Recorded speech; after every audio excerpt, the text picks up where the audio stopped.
Manchester City took on Chelsea in the final of what is the oldest competition in association football. The blue side of Manchester were looking to make it a domestic double, while the blue side of London were looking to cap a rather tumultuous season with something. It wasn't to be for them, and the blue side of Manchester ran away with the trophy. Let's break the game down.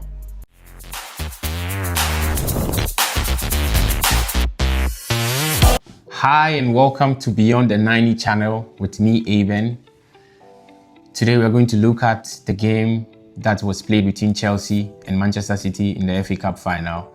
And without much ado, let's get into the starting lineups of both teams.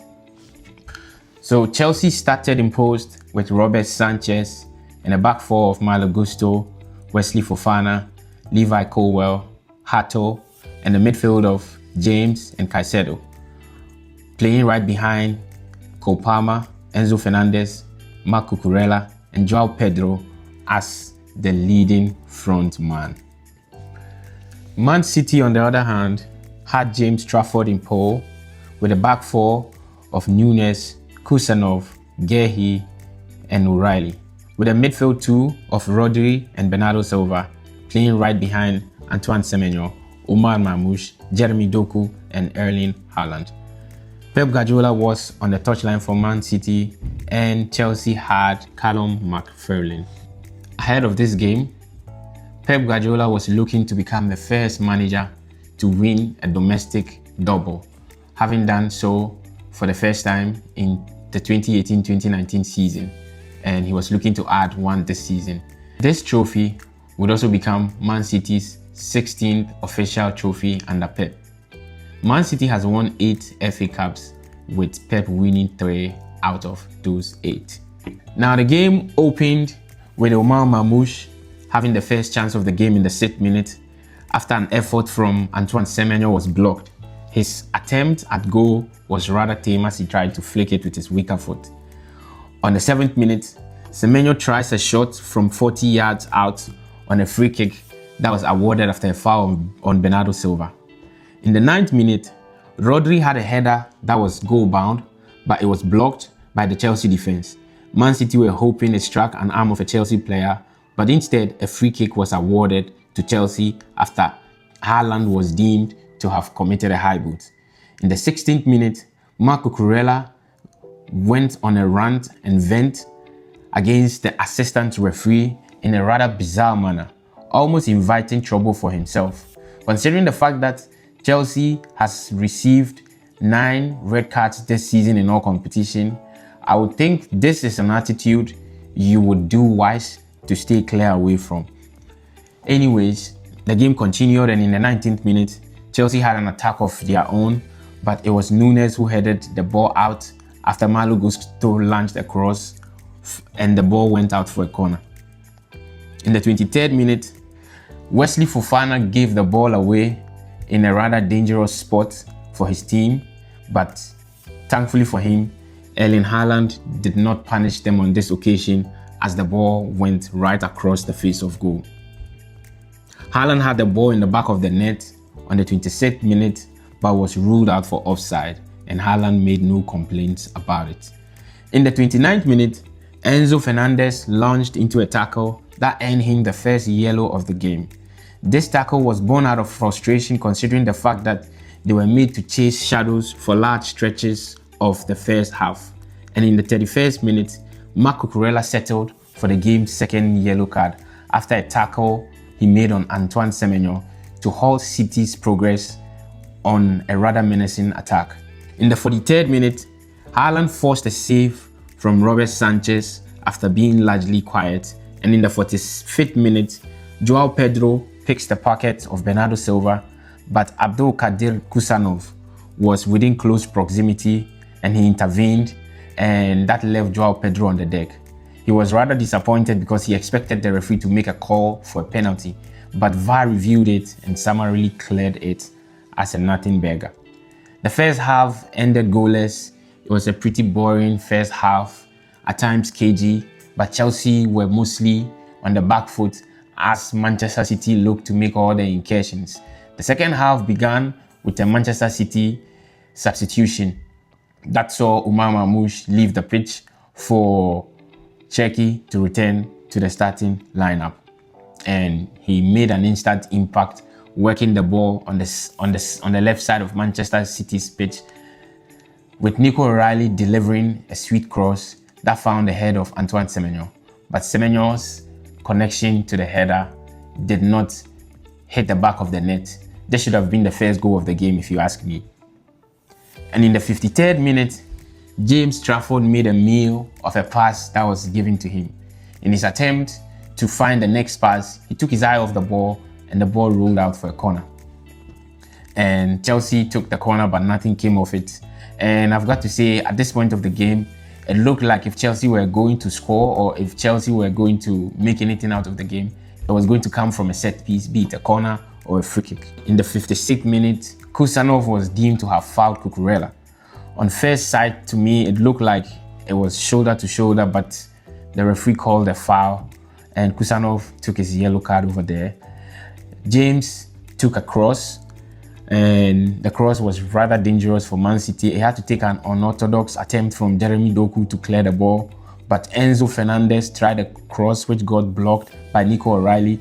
Chelsea players were asking again for the referee to intervene, but VAR looked at it and cleared.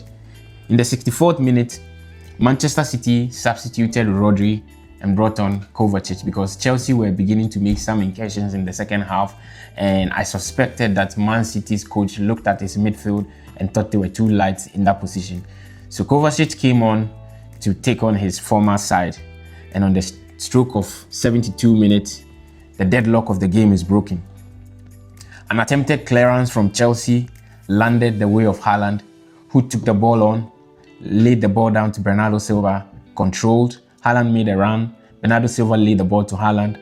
Haaland checked back, crossed the ball to Antoine Semenyo. And I've got to say, Antoine Semenyo rather took the ball in a very, very, very beautiful manner. Like, the deadlock was broken with a goal worthy of a final. He backheeled the ball into the pole. Even though Levi Colwill was watching him, there was nothing he could do over there, and Robert Sanchez didn't see it coming. It was a beautiful goal. It's one that will go into the archives. I dare say it's a goal that could contend for the goal of the season when the FIFA awards or the Ballon d'Or awards comes around sometime within the year. Chelsea responded with their own substitution, which saw Neto come on for Cucurella, and immediately they had a chance of their own, but it came to nothing. Nico O'Reilly in the 75th minute made a darting run into the box, ended up with a cross which was begging to be hit, but it was cleared off the lines at the end of the box. Hato and Kusanov got into another tussle which left Hato on the pitch, on the deck. It was cleared again because Chelsea were asking for VAR to intervene. VAR took a look at it, which is the video assistant referee, and deemed Kusanov to not have committed a foul.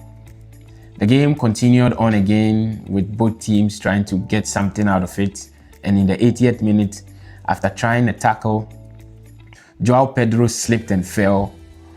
It looked rather uncomfortable because, he just tried to tackle a ball and he slipped in a very, very worrying fashion.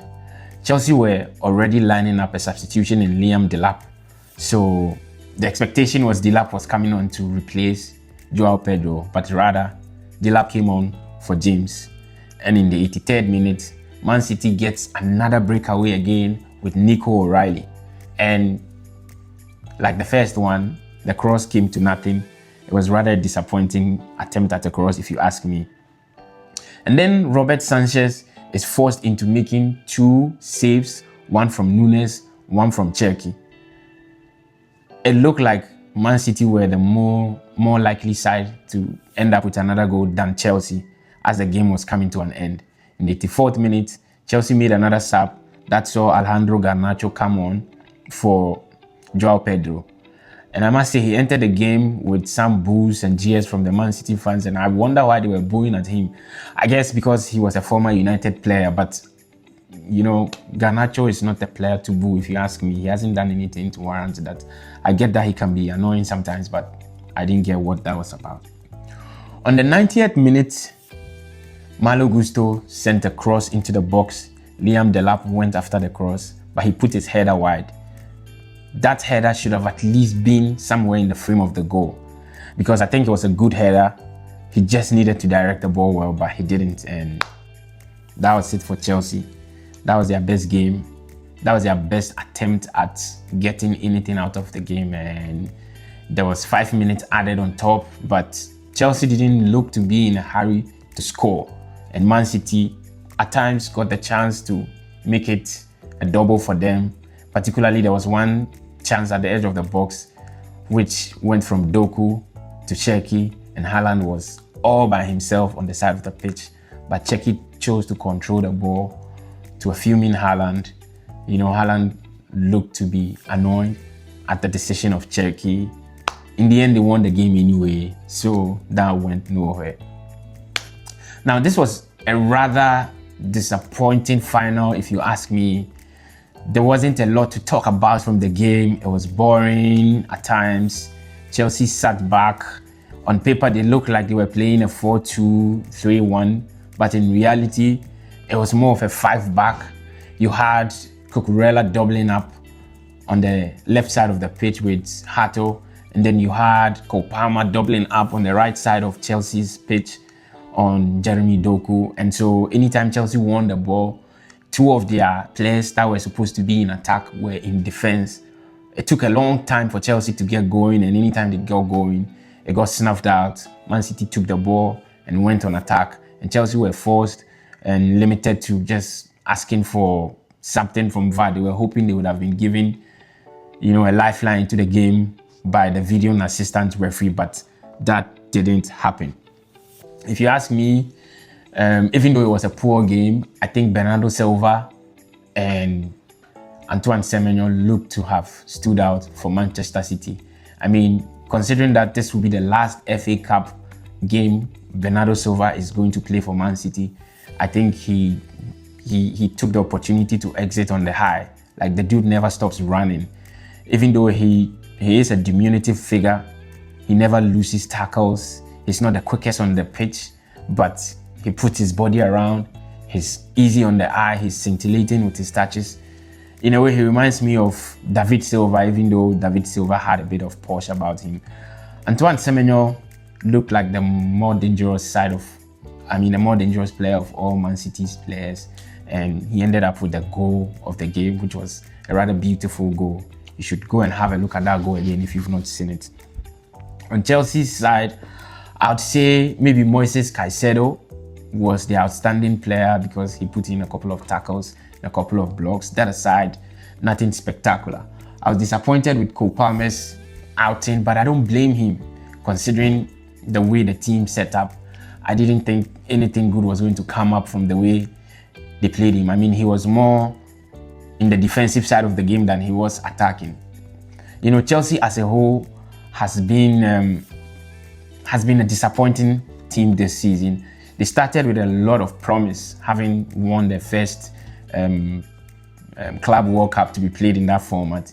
They came into this season with a lot of promise. At some point, they looked to challenge for the league, but it just fizzled out, just like that. The season fizzled out, and with the team having gone through a couple of managers and then ending up with the current manager they have at the moment. I think Chelsea has a lot of issues to sort out at the end of the season because the project they were banking on looked to have not really yielded what they were looking for. And I'll be wondering how long some of the star players on this team are going to stick around, considering that it's a young career and the team doesn't look to be going anywhere. On Man City, I think it's a great way to end an underwhelming season, even though they may still yet add a third trophy. If you ask me, I don't think they would, but you never know. Be that as it may, to end up with a domestic double in a transitional season, it's impressive. If you ask me, it's impressive because Man City has been out of the picture for most of the season until Arsenal let them in again. and Man City did their best to win 2 domestic trophies, like putting some level of attention and intentionality into it, and ending up with a domestic double. I think, hey, it's a good season even if that's all what you end up with. But they could still hope, because at the top of the table in the last couple of weeks, it's been a game of hot potatoes. Like, Arsenal occupies there, and then they give it to Man City, who don't know what to do with it either, and then they hand it right back to Arsenal. I see Arsenal winning the league at this point. I think so. But you just never know. You just never know with Arsenal. Until they cross the line, you just never know. Let me know what you think in the comment section. Leave your thoughts, like, share, and until next time, it's been me, Aben, and the channel is still Beyond the 90 channel. We're on Instagram at the moment, and you can find us at Beyond the 90 channel on Instagram as well. Thank you for joining me.